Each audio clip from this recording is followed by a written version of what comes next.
conhecer Jesus na perspectiva de outra pessoa tem o seu valor.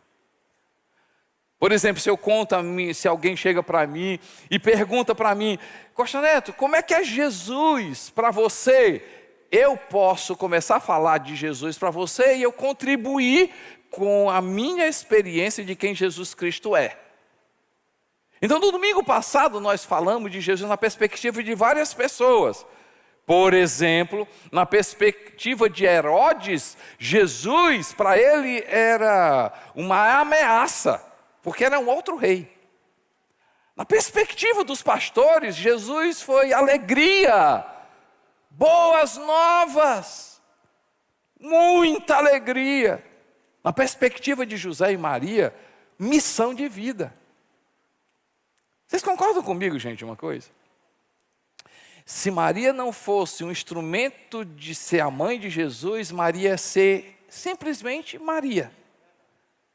Mas por causa de Jesus, José e Maria são conhecidíssimos e têm um papel importante na história por causa de Jesus. Na perspectiva de Jesus, ou na perspectiva de José e Maria, missão de vida.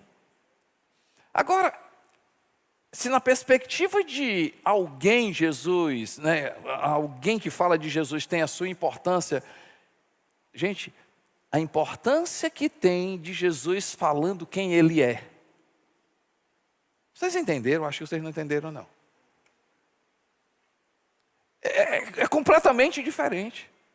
Da mesma forma, um exemplo, se o Moisés fala para você quem é o Costa Neto.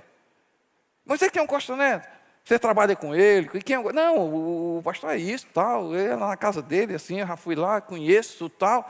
Você tem uma noção, mas é totalmente diferente quando eu chego: ei, gente, eu sou o Costa Neto, sou casado, tenho um filho, meu filho está aqui, tenho outro filho, tá não sei o quê, tal.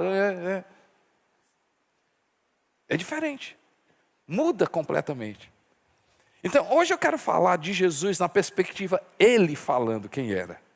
E Ele diz: eu sou a porta.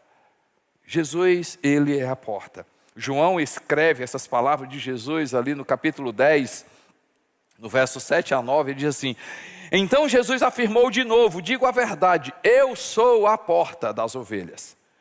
Todos os que vieram antes de mim eram ladrões e assaltantes, mas as ovelhas não os ouviram. Eu sou a porta. Eu acho lindo quando Jesus diz assim: quem entra por mim será salvo. Quem entra por mim será salvo. Gente, para mim, lógico, para você também, uma porta é sempre uma divisão de espaço. Se tem uma porta aqui, é porque eu estou nesse ambiente. Quando eu quero mudar de ambiente, o que é que eu tenho que fazer? Eu tenho que passar por uma porta. Concorda comigo, gente? Então, sempre a porta é uma divisão de um espaço. Jesus diz uma coisa interessante, e aqui na perspectiva espiritual, ele diz assim: olha, nós estamos aqui. E o que é isso aqui? É uma vida vazia, uma vida sem propósito, uma vida carregada de vícios, de uma situação, de uma identidade que não é nossa. E ele diz assim: olha, se você quiser vida, passa por mim, eu sou a porta. Mas ele diz assim: quem entra por mim tem salvação. Quem entra por mim é salvo. Salvo de quê? Eu poderia falar sobre várias coisas, mas me permita falar uma coisa. Uma das coisas importantes que Jesus faz na minha vida e na sua vida, e pelo fato de eu conhecê-lo, que Ele é a porta, Ele me salva do pecado. Ele me salva do pecado. O que é pecado na perspectiva da Bíblia? Na perspectiva da Bíblia, pecado nos separa de Deus. Na perspectiva da Bíblia, pecado nos rouba a identidade. Deixa eu explicar para vocês. Eu acredito que Pecado já tem, né, na definição que muita gente conhece. O que é pecado? Pecado é quando fazemos alguma coisa ou algo que desagrada a Deus. Estão comigo, gente? Mas para mim, pecado é pior. O problema do pecado, né, não é aquilo que eu faço e desagrada a Deus. Escute isso aqui. O problema do pecado é em quem nos transformamos pelo fato de fazer algo que desagrada a Deus. E aí, Jesus diz assim: quem entra por mim tem uma vida onde você vai viver livre do poder da escravidão do pecado. Quem entra por mim resgata o plano original. Quem entra por mim, eu sou a porta. Quem entra por mim é salvo. Salvo de quê? De viver uma identidade que não é minha, que não é sua. Ei, gente, pensa comigo. Sempre, e é sempre que eu faço algo que desagrada a Deus, a gente chega em sã consciência e assim, cara, como é que eu fui capaz de dizer um negócio desse? Poxa vida, essa pessoa não sou eu, como é que eu entrei numa dessa? O pecado rouba da gente a verdadeira identidade.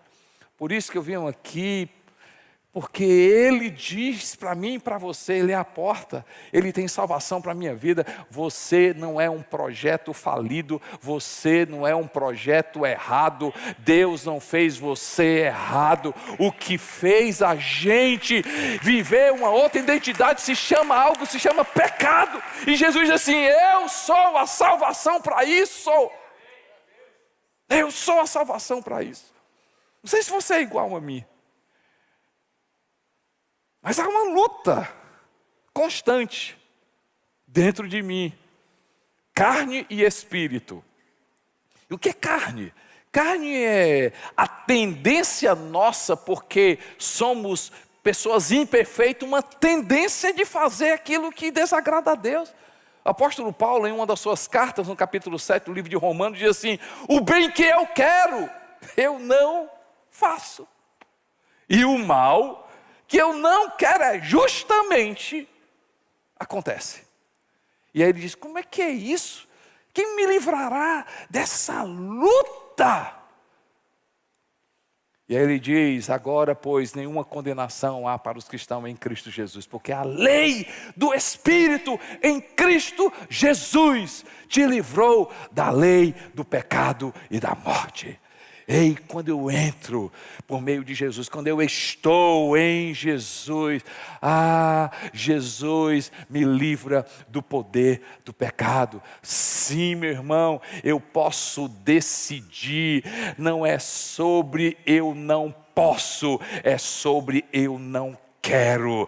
Não é sobre uma regra, é sobre eu não quero. Por quê? Porque existe alguém na minha vida e na sua vida, e o nome dele é Jesus Cristo, e o nome dele é Espírito Santo, e esse Espírito Santo me capacita a eu viver uma vida que agrada a Deus. Você pode dar glória a Deus por isso, amém, gente?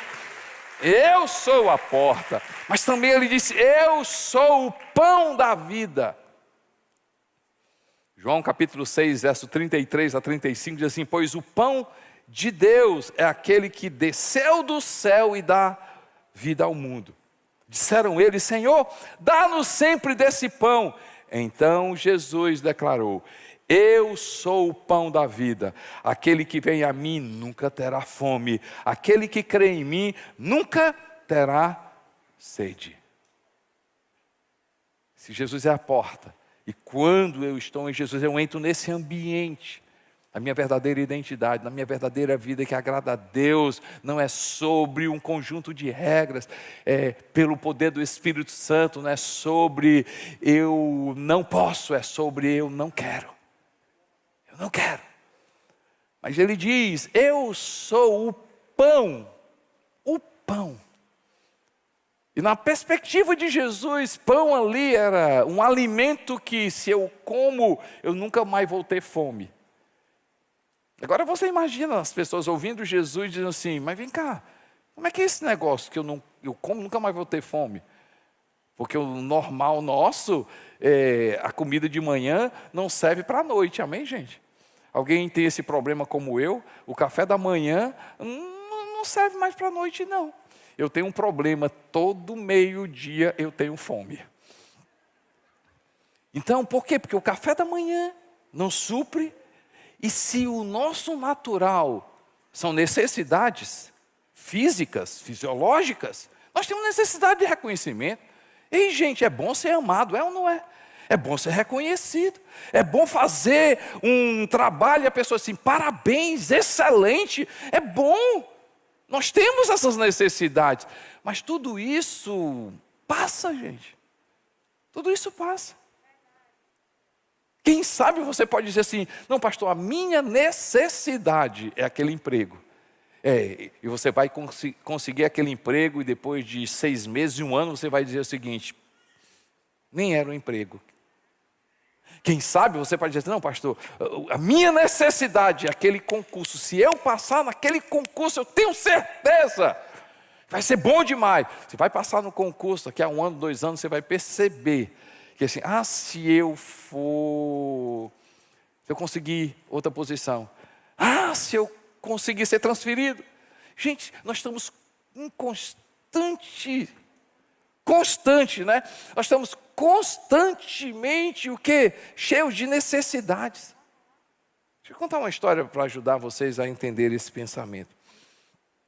Eu estava, por um determinado momento, eu vou resguardar o nome da pessoa, ajudando um empresário em uma cidade. E era muito bem de vida e muito mesmo próspero. E eu me lembro que um dia ele me pegou de carro, no carro dele, um carro maravilhoso. E naquele carro ele chorando aos prantos, disse assim, Costa Neto, eu só queria uma coisa, paz. Paz. Se eu tivesse paz. E ele chorando. Costa Neto, eu só quero uma coisa, paz.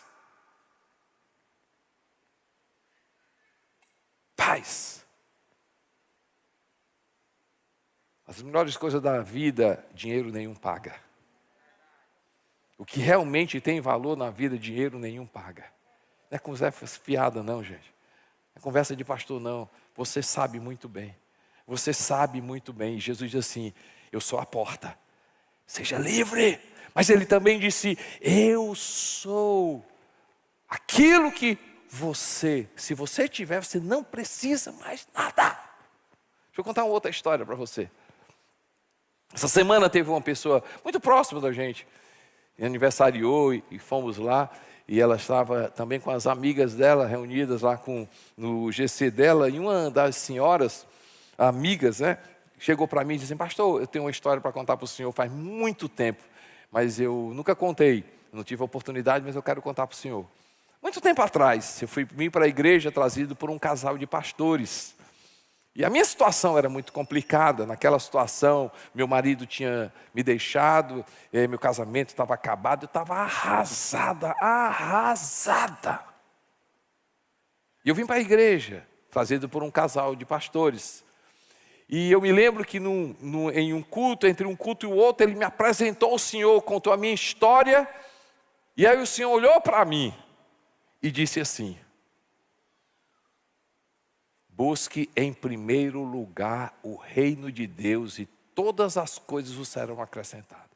O Senhor olhou para mim e disse assim, busque em primeiro lugar o reino de Deus e todas as coisas vos serão acrescentadas. Pastor, eu fiquei muito chateado com o Senhor. Porque o Senhor não orou pelo meu marido, não orou pelo meu casamento, não orou pela minha família, e ainda disse isso, busque em primeiro lugar o reino de Deus. Por que ele buscar em primeiro lugar o reino de Deus? Eu preciso disso. Consciente ou não, ela começou a vir para a igreja. E ela começou a ler a palavra. Ela começou a conversar com Jesus, ela começou a se relacionar com o Espírito Santo, começou a buscar o reino de Deus em primeiro lugar. Sabe o que aconteceu, gente? Ela conta essa história, diz assim, pastor, meu marido voltou, meu casamento foi restaurado. Mas eu digo com certeza, não foi isso que preencheu a minha vida. O que preencheu a minha vida foi eu ter conhecido Jesus. Jesus preencheu a minha vida. Meu marido voltou, meu casamento, mas se não tivesse voltado, algo na minha vida, era importante ele voltar. Tem a sua importância, sim, mas algo na minha vida foi preenchido. E gente, ele é a porta que me liberta, que me salva, que me faz viver uma vida que agrada a Deus, que me faz viver a minha verdadeira identidade, que faz viver o meu verdadeiro propósito, mas Ele também é só o que eu preciso. A minha pergunta para você é: você precisa de Jesus ou você só precisa de Jesus? Vou perguntar novamente. Você precisa de Jesus ou você só precisa de Jesus? Qual a diferença, pastor? É porque pode ser que o meu relacionamento com Deus seja: eu preciso de Jesus para Ele me dar. Eu preciso de Jesus para Ele me conceder. Eu preciso de Jesus para Ele colocar. Eu preciso de Jesus para eu conquistar. Eu preciso de Jesus porque Ele é o Jesus que tem algo para me dar. Mas quando eu digo, eu preciso só de Jesus, Jesus, embora eu não entenda, embora eu não compreenda, embora eu não tenha resposta, para mim isso é importante, mas embora eu não receba, o Senhor é suficiente na minha vida. O Senhor é minha paz. O Senhor é minha alegria. O Senhor é minha esperança. O Senhor é vida eterna. Senhor, meu Deus, o Senhor é a minha segurança. O Senhor é a minha provisão. Mas o Senhor é muito mais do que provisão. O Senhor é o meu provedor. Você pode dar glória a Deus por isso. Amém, gente? Saber que Jesus é a porta, tem o seu valor. Saber que Jesus é o pão da vida, meu Deus, muda a minha vida completamente. Filipenses capítulo 4, verso 19, diz o seguinte: o meu Deus suprirá todas as necessidades de vocês de acordo com as suas gloriosas riquezas em Cristo Jesus. O meu Deus suprirá todas as necessidades de vocês de acordo com as gloriosas riquezas em Cristo Jesus. Mas também Jesus se apresenta, livro de João, capítulo 4, verso 6. Jesus se apresenta: eu sou o caminho, a verdade e a vida. E aí diz: ninguém vem ao Pai a não ser por mim. Ninguém vem ao Pai a não ser por mim. Vocês já ouviram alguém, ou quem sabe você tem essa crença aqui, você acredita que é desse jeito? O quê? Vocês já ouviram, ou quem sabe você acredita desse jeito: todos os caminhos levam a Deus. Quem já ouviu isso, gente? Um amigo, uma pessoa, não é? E aí a discussão é sobre religião. O problema é que está aí. É porque na vida normal não é desse jeito. Na vida normal não é desse jeito. Ei, Henrique, como é que a gente, qual é o caminho para a gente se tornar um grande vendedor? Aí o Henrique diz assim: Costa Neto, todos os caminhos levam uma pessoa a ser um bom vendedor. Thaís, como é que faz para a gente tirar foto, para a gente entrar na área digital, nas mídias, como é que faz? Pastor, todos os caminhos levam uma pessoa a ser uma profissional de mídia, médico, todos os caminhos levam. Não é desse jeito, gente. Aí na vida espiritual, todos os caminhos levam a Deus. Não, todos os caminhos levam a Deus, não. Ei, Jonathan, onde é que é o shopping?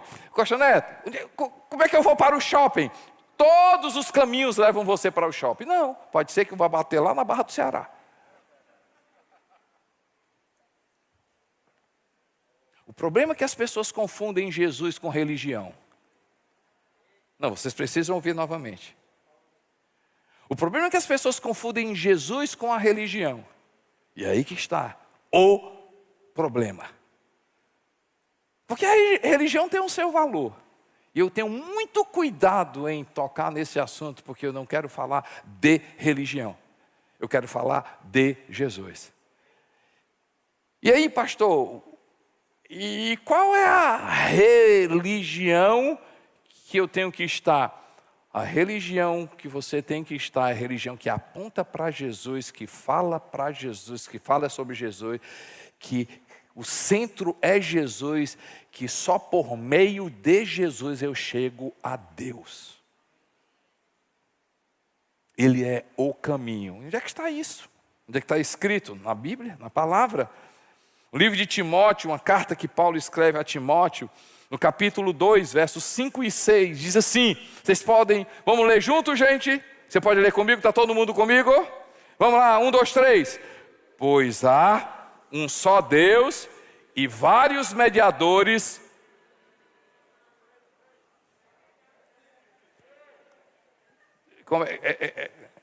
É isso mesmo. Pois há um só Deus, desculpe gente, e um só mediador entre Deus e os homens. O homem, Cristo Jesus, o qual se entregou a si mesmo como resgate por todos. Esse foi o testemunho dado em seu próprio tempo. Romanos capítulo 5, verso 10, diz assim: se, quando éramos inimigos de Deus, fomos reconciliados com Ele, mediante a morte de seu Filho, quanto mais agora, tendo sido reconciliados, seremos salvos por sua vida. Romanos 5, 17 e 18 diz, por meio de um único homem, Jesus, e a gente vai ver vários textos da Bíblia dizendo que Jesus é o caminho que nos leva a Deus, é o caminho que nos leva a Deus. Mas ele diz também que ele é a verdade sobre Deus. Você pode dizer a verdade. Ele é o caminho, o único caminho que nos leva a Deus. Quer saber quem Deus é? Olha para Jesus. Quer saber como Deus age? Olha para Jesus. Quer saber se Deus te ama? Olha para Jesus. Se quer saber se Deus é por ti? Olha para Jesus. Você vai ver se Jesus é por ti, Deus é por ti. Quer saber se Deus te condena? Olha para Jesus. Se Jesus te ama, Deus te ama também. Mas Jesus é a verdade. Ele disse, eu sou a verdade.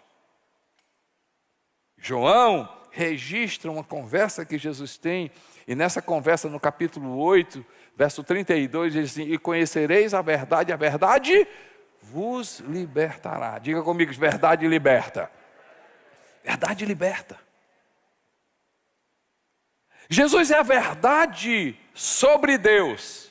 Então, se Jesus é a verdade sobre Deus, quando eu aplico a verdade, Jesus, no meu dia a dia, a minha vida muda. E como é que muda no dia a dia? É eu e você, a gente, em todos os momentos da nossa vida, em todos os assuntos da nossa vida, a gente fazer a simples pergunta, o que faria Jesus em meu lugar?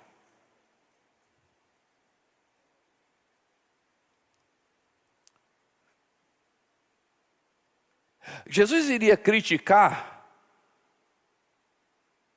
Jesus o senhor iria criticar? Não.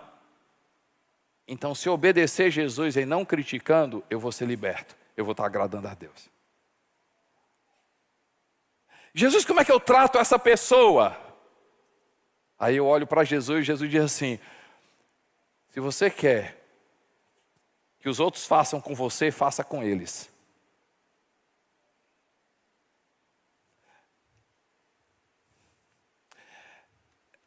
Jesus, o senhor namoraria como eu namoro?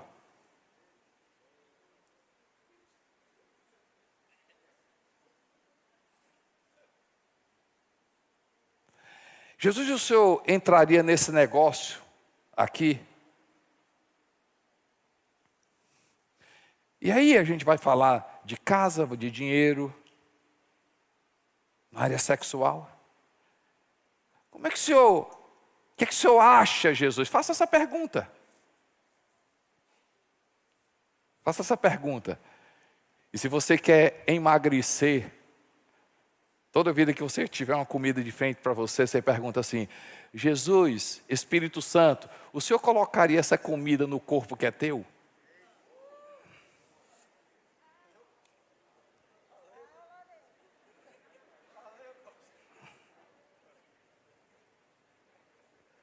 Dinheiro, saúde, finanças, igreja, a minha e a sua opinião tem o seu valor, mas não é determinante. O que Jesus Cristo liberta a minha vida e a sua vida. Já pensou como seria diferente a nossa vida em todas as áreas se eu aplicasse a verdade de Jesus? Jesus, o que o Senhor diz? O que o Senhor diz? O que o Senhor diz? O que o Senhor diz? E eu vou ouvir uma voz não de acusação.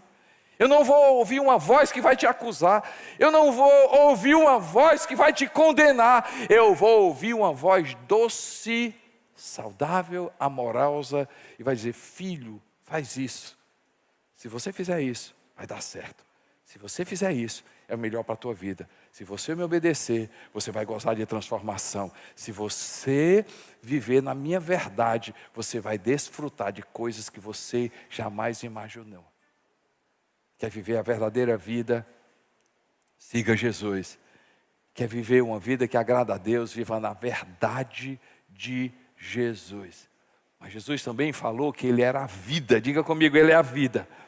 Jesus disse: eu sou a vida, eu sou o caminho, eu sou a verdade, eu sou a vida. E uma coisa interessante sobre vida, João 17, verso 3. João 17, verso 3. Ele diz assim: esta é a vida eterna, que te conheçam, o único Deus verdadeiro e a Jesus Cristo a quem enviaste. Vida eterna, diga comigo, gente, vida eterna. Vamos lá, todo mundo, vida eterna. Vida eterna. Jesus diz assim: eu sou a vida com um propósito, a vida abundante, a vida de Deus, a vida que tem sentido. Eu sou a vida, eu sou a vida. Mas também a vida representa uma coisa muito importante que às vezes a gente não fala, e a gente não tem noção. Se a gente viver essa vida, a gente vai desfrutar da vida eterna. Deixa eu ajudar vocês compreenderem melhor essa linha de raciocínio. Eu sempre pergunto isso, vocês sabem disso, né? Quem quer ir para o céu, um dia morar no céu, levanta a mão, dá glória a Deus. Quem quer morrer, levanta a mão. Eu estava no culto das 9, né? E aí um rapazinho, um menino levantou a mão ao lado da mãe, né? Aí a mãe, pelo amor de Deus, levanta baixo o braço. Eu acho que ele devia estar escutando: quem quer chocolate, né? E levantou a mão, né? Vida eterna. Muito tempo atrás, uma jovem aqui da igreja me ligou, e era um sábado à noite, já era 9, 10 horas da noite, e ela ligou para mim: pastor, pelo amor de Deus, me perdoe, está ligando esse horário. Mas pastor, aconteceu um negócio comigo tão interessante. Pastor, eu não tenho mais medo de morrer. Pastor, pode ser uma loucura para o senhor, né? Mas eu comecei a orar, e eu estou sentindo uma coisa tão gostosa na minha vida. Eu tinha um pavor da morte, mas eu hoje estou dizendo assim: eu não tenho mais medo de morrer. Pode ser um negócio assim, estranho. Mas, gente, a vida eterna produz na nossa vida muita coisa. Muita coisa. E uma das coisas que a vida eterna produz na nossa vida é arrancar o pavor da morte. Nós não fomos feitos para morrer. Eu não estou dizendo que a vida eterna vai produzir na nossa vida: vamos aí, vamos morrer. Não. Gostei, viu? Ali é criança, ali é do fogo, viu? Mas, gente, já pensou? Isso é um assunto que Eu oro, na minha vida eu oro. Porque quando eu olho do Gênesis ao Apocalipse, eu vou perceber que existem mais pessoas que encararam a morte do que desfrutaram do arrebatamento. Não dá para explicar sobre o arrebatamento, é um assunto que existe, mas por favor, pastor, eu nunca li a Bíblia, não, depois você lê isso aí, depois você vai para trás. Não dá para explicar. Mas existe muito mais gente do Gênesis e do Apocalipse que encarou a morte. Gente, uma oração que o seu pastor faz. Eu digo assim, Senhor, arranca de mim o pavor da morte. Um dia eu vou ter que enfrentar. Gente, infelizmente, eu tenho uma notícia ruim para você. Você vai morrer. Brincadeira.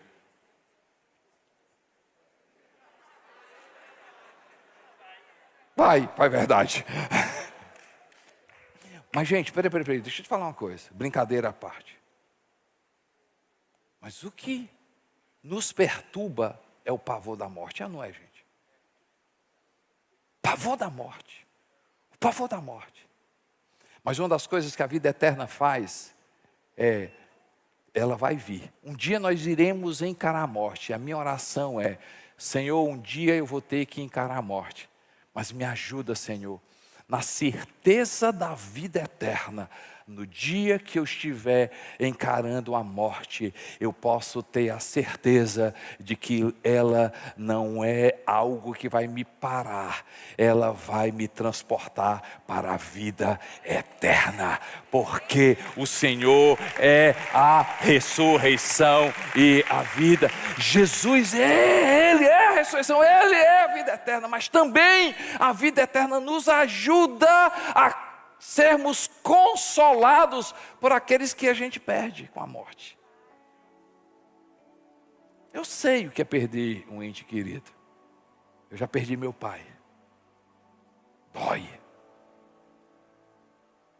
Minha mãe está com 86 anos e está com Alzheimer.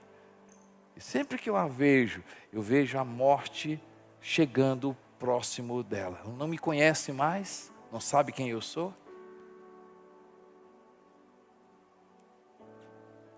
Durante esse ano, menos de um ano, eu perdi meu sogro, minha sogra. Minha nenê sofreu muito. Mas, gente, a beleza, me permitam chamar beleza. Beleza da vida eterna. É que embora venha doer, a gente não tem mais o convívio daqueles que estão perto da gente. A vida eterna nos faz enxergar algo. Embora eles não estejam mais próximos, um dia eu irei passar a eternidade em Cristo Jesus. Os meus parentes, amigos que partiram em Cristo Jesus, um dia nós estaremos a eternidade juntos. Ele é o caminho que nos leva a Deus. Ele é a verdade sobre Deus. Ele é a vida de Deus. Eu quero encerrar. Quando eu e você a gente descobre quem Jesus Cristo é, o que é que produz na minha vida e na sua vida? Por que que a gente fala sobre Jesus é? O que que isso tem a ver no meu dia a dia? Não sei se vocês já ouviram essa teoria, desculpe eu colocar entre aspas, teoria. Mas tem uma teoria onde casais com 30, 40, 50 anos começam a se parecer. Vocês já ouviram aqueles casais bem velhinhos ali com 50, 60 anos, você olha para ele e você diz assim, rapaz, até são parecidos. E gente, só eu, quem não é? Você já ouviu essa teoria, não é? Ei, já pensou? Quanto mais eu sei quem Jesus Cristo é, Ele é o pão da vida, Ele é a água da vida, Ele é advogado, Ele é Senhor, Ele é Salvador. Ele é a vida eterna. Ele é a ressurreição. Quanto mais eu conheço Jesus, isso aqui vai acontecer na minha vida e na sua vida, mais parecidos com Jesus nós seremos. Mais parecidos com Ele nós seremos. Por isso que Paulo, escrevendo ali uma carta, Efésios capítulo 1, afirma que em Cristo Jesus, bendito Deus e Pai de nosso Senhor Jesus Cristo, que nos abençoou com todas as bênçãos espirituais em Cristo Jesus. Em Cristo Jesus eu sou abençoado. Em Cristo Jesus eu sou perdoado. Em Cristo Jesus eu sou preenchido. Em Cristo Jesus eu sou filho. Em Cristo Jesus eu tenho uma eternidade. Em Cristo Jesus o céu é o meu lugar. Em Cristo Jesus os anjos são enviados ao meu favor. Em Cristo Jesus eu sou reconciliado. Em Cristo Jesus eu sou embaixador. Em Cristo Jesus a verdade está na minha vida. Em Cristo Jesus eu tenho autoridade. Em Cristo Jesus eu sou corpo dele aqui nessa terra. Em Cristo Jesus, em Cristo Jesus, em Cristo Jesus. Ei, quanto mais eu sei quem eu sou, quem Jesus Cristo é, mais eu vou descobrir quem eu sou. Você pode dar glória a Deus por isso. Você pode dar glória a Deus. Quem Jesus é para a tua vida faz toda a diferença. Quem Jesus é faz toda a diferença.